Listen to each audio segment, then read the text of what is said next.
Hello दोस्तों आप सभी का स्वागत है आपके अपने यूट्यूब चैनल अपना कानून में। दोस्तों आज मैं आपको बताऊंगा धारा 307 के विषय में। आईपीसी सेक्शन 307 हत्या का प्रयत्न, इसके विषय में दोस्तों मैं आपको कंप्लीट जानकारी दूंगा। कितने साल की सज़ा होती है, संज्ञेय अपराध है या संज्ञेय अपराध है, पूरा कंप्लीट डिटेल जानकारी। तो दोस्तों वीडियो शुरू करने से पहले आपसे एक छोटी सी रिक्वेस्ट है, जिन दोस्तों ने अभी तक हमारे चैनल सब्सक्राइब नहीं किया हो कृपया चैनल सब्सक्राइब कर लें और बेल आइकन जरूर दबा लें ताकि ये जानकारी सभी को मिल सके। ठीक है दोस्तों, चलिए आइए वीडियो को स्टार्ट करते हैं। तो दोस्तों जैसा कि आप देख रहे हैं धारा का विवरण, पहले हम लोग यहाँ पे धारा का विवरण देखते हैं। भारतीय दंड संहिता की धारा 307 के अनुसार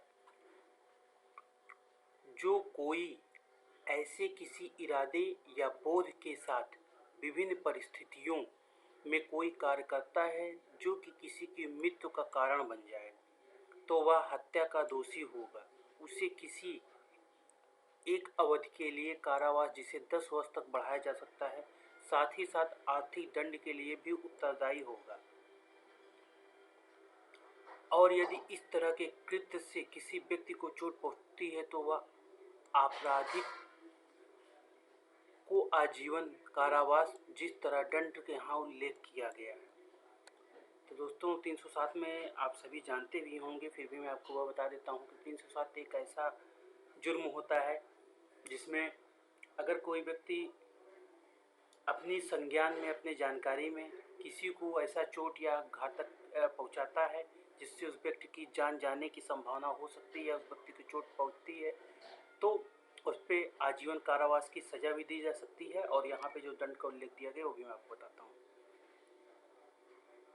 आजीवन कारावासी अपराधी द्वारा प्रयास, अगर अपराधी जिसे इस धारा के तहत आजीवन कारावास की सज़ा दी गई है चोट पहुँचता है तो उसे मृत्युदंड हो सकता है। लागू अपराध क्या क्या है दोस्तों देख लीजिए। हत्या का प्रयत्न करना, सज़ा इसकी जो है 10 साल प्लस आर्थिक दंड। यह एक गैर जमानती संज्ञेय अपराध है और सत्र न्यायालय द्वारा विचारणीय है। तो इसमें जो है पहला तो ये होता किस चीज़ के लिए, हत्या के प्रयास के लिए होता है या प्रयत्न के लिए होता है। सज़ा जो है इसकी 10 साल हो सकती है या 10 साल प्लस आर्थिक दंड दोनों हो सकता है। ये गैर जमानती अपराध है, ये संज्ञेय अपराध के अंतर्गत आता है और ये सत्र न्यायालय द्वारा विचारणीय है। सेकेंड इसका क्या है, यदि इस तरह के कृत्य से किसी व्यक्ति को चोट पहुंचती है तो सज़ा क्या हो सकती है, आजीवन कारावास या 10 साल या प्लस आर्थिक दंड, ये दोनों हो सकती हैं। यह एक गैर जमानती अपराध है, संज्ञेय अपराध है और सत्र न्यायालय द्वारा विचारणीय है। और इसमें तीसरा एक लॉजिक क्या आ सकता है, आजीवन कारावासी अपराधी द्वारा हत्या के प्रयास में किसी को चोट पहुंचना, तो मृत्युदंड हो सकती है या 10 साल का कारावास और बढ़ सकता है प्लस आर्थिक दंड भी उसको मिल सकता है। ये गैर जमानती अपराध है, संज्ञेय अपराध के अंतर्गत आता है और सत्र न्यायालय द्वारा विचारणीय है। यह अपराध समझौता करने योग्य नहीं है। किसको, जिसको ऑलरेडी सजा हो चुकी है, अगर उसके जरिए से ऐसा कोई चीज़ होता है तो। ये तीसरे नंबर कॉलम में धारा 307 आईपीसी हत्या के प्रयास के लिए दंड। भारतीय दंड संहिता की कुछ धाराएं ऐसी है जिनके बारे में हम अपने दैनिक जीवन की आसपास से लोगों से सुनते ही रहते हैं। ये धाराएं समाचार पत्रों तथा मीडिया में काफ़ी प्रचलित रहती हैं। उनमें से एक धारा है भारतीय दंड संहिता 1860 की धारा 360। ये धारा कब की है दोस्तों, 1860 की है, 307 इसका नाम है। इसमें एक आरोपी को किसी व्यक्ति की हत्या के प्रयास के लिए सजा का प्रावधान दिया गया है। यह भारतीय दंड संहिता यानी आईपीसी की बहुत ही प्रचलित धारा है, फिर भी काफ़ी लोगों को इस धारा के बारे में जानकारी नहीं है। आइए जानते हैं, समझते हैं भारतीय दंड संहिता 1860 की धारा 307 को। इस धारा के प्रावधानों के अनुसार जब कोई व्यक्ति किसी दूसरे व्यक्ति की हत्या करने की कोशिश करता है और किसी कारण से वह व्यक्ति की हत्या करने में नाकाम रह जाता है तो ऐसे अपराध करने वाले व्यक्ति को आईपीसी की धारा 360 के तहत प्रावधान दिया गया है।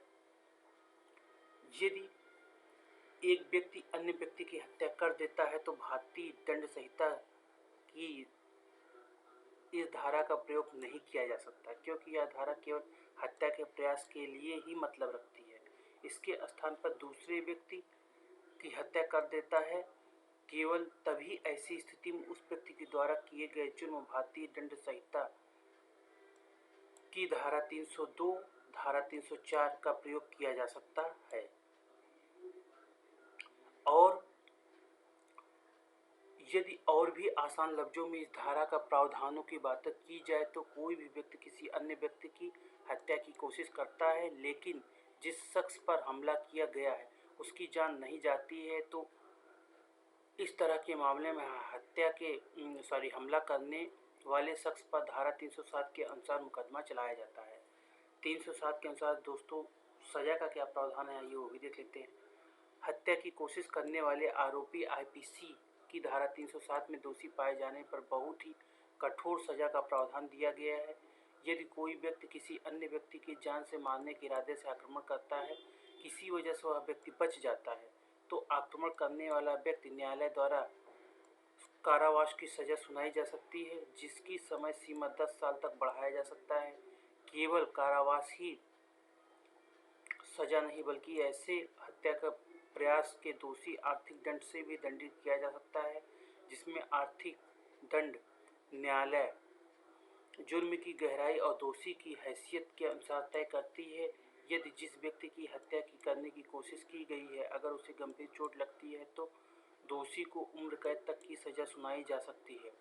भारतीय दंड संहिता की धारा 307 के प्रावधानों के बाद एक तथ्य जोड़ा गया था कि जिसके अनुसार यदि कोई ऐसा व्यक्ति हत्या करने का प्रयास करता है जिसे पहले किसी अपराध में आजीवन कारावास की सजा सुनाई जा चुकी है, तो ऐसे व्यक्ति को उसके इस अपराध के लिए न्यायालय से सजाए मौत तक दी जा सकती है। यदि कोई व्यक्ति किसी अन्य व्यक्ति को इस प्रकार आक्रमण करता है, उसे काफ़ी गंभीर चोट लग जाए, किंतु मारने वाले व्यक्ति का इरादा उस व्यक्ति की हत्या करने का नहीं हो, ऐसी स्थिति में दोषी को 307 के स्थान पर भारतीय दंड संहिता की धारा 325 के अनुसार सजा सुनाई जाती है। ठीक है, इसमें दोस्तों एक ये बताया गया है कि आपने 307 तो जान ही लिया 307 क्या होता है और उसमें सज़ा क्या दी जाती है वो भी आपने जान लिया। इसमें ये बताया गया है कि अगर किसी व्यक्ति को मारने का इरादा किया जाता है, ठीक है, और वो मरता नहीं, उसे गंभीर चोट लग जाती है, तो उस व्यक्ति के ऊपर 307 नहीं चलेगा,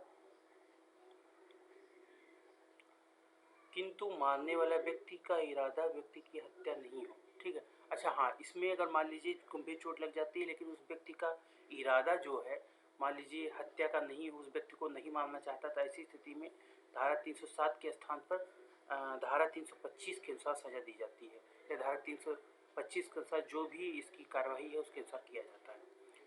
307 में जमानत के क्या प्रावधान आते हैं ये भी देख लेते हैं। आईपीसी 307 की धारा एक गैर जमानती अपराध की सजा का प्रावधान दिया गया है। इसका मतलब यह है कि ऐसे अपराध का दंड है जिसे जमानत का मिलना बहुत ही कठिन हो जाता है। इस अपराध में एक आरोपी को पुलिस स्टेशन से किसी प्रकार से जमानत नहीं मिल सकती है।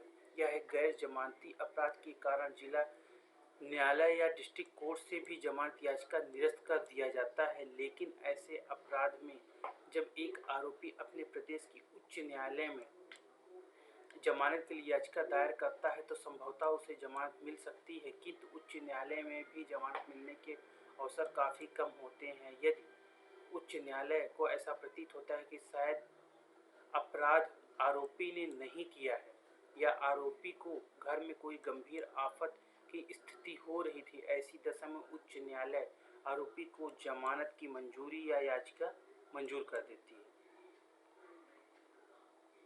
भारतीय दंड संहिता और भारतीय दंड प्रक्रिया संहिता 307 में के मामले में किसी भी व्यक्ति को अग्रिम जमानत देने का प्रावधान नहीं दिया गया है।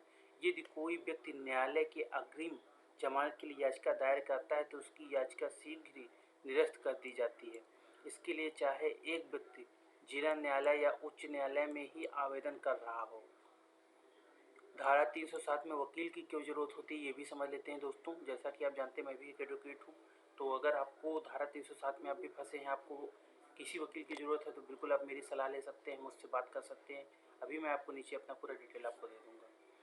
तो भारतीय दंड संहिता की धारा में 307 का अपराध एक ही बहुत ही संगीन और गैर जमानती अपराध है, जिसमें एक दोषी को कारावास की सजा के साथ साथ आर्थिक दंड का भी प्रावधान दिया गया है, जिसमें कारावास की सजा की समय सीमा को 10 वर्ष तक बढ़ाया जा सकता है। यदि ग्रसित व्यक्ति को गहरी चोट आई है तो आजीवन कारावास की सजा भी सुनाई जा सकती है। ऐसे किसी भी आरोपी को बच निकलना बहुत ही मुश्किल हो जाता है। ऐसे में आरोपी को निर्दोष साबित कर पाना बहुत ही कठिन हो जाता है। ऐसी विकट परिस्थिति से निपटने के लिए केवल वकील ही एक ऐसा व्यक्ति हो सकता है जो किसी भी आरोपी से को बचाने के लिए उचित रूप से लाभकारी सिद्ध हो सकता है। अगर वह वकील अपने कार्य क्षेत्र में निपुण है और निपुण वकील है तो वह आरोपी को उस आरोप से भी मुक्त करा सकता है और हत्या का प्रयास जैसे बड़े मामलों ऐसे किसी वकील को नियुक्त करना चाहिए, ऐसा मामला पहले से पारंगत हो, धारा 307 जैसे मामलों में उचित तरीके सुलझा सकता हो, जिससे आपके केस में जीतने का अवसर और भी बढ़ जाते हैं।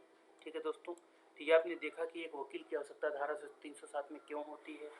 तो जैसा कि आपको मैंने दोस्तों भी वादा किया था, बताया था कि मैं आपको अपना डिटेल्स सारी सेंड करूंगा, और अगर आपके पास भी ऐसा कोई केस है और आप भी इससे पीड़ित हैं और आप भी न्याय पाना चाह रहे हैं, आपके ऊपर गलत इल्ज़ाम लग गया है, तो कृपया दोस्तों आप सब हमसे संपर्क कर सकते हैं। मेरा नाम विवेक कुमार मौर्य है, एडवोकेट हाईकोर्ट इलाहाबाद में दोस्तों मैं कार्य करता हूँ। मेरा मोबाइल नंबर है 9696313514।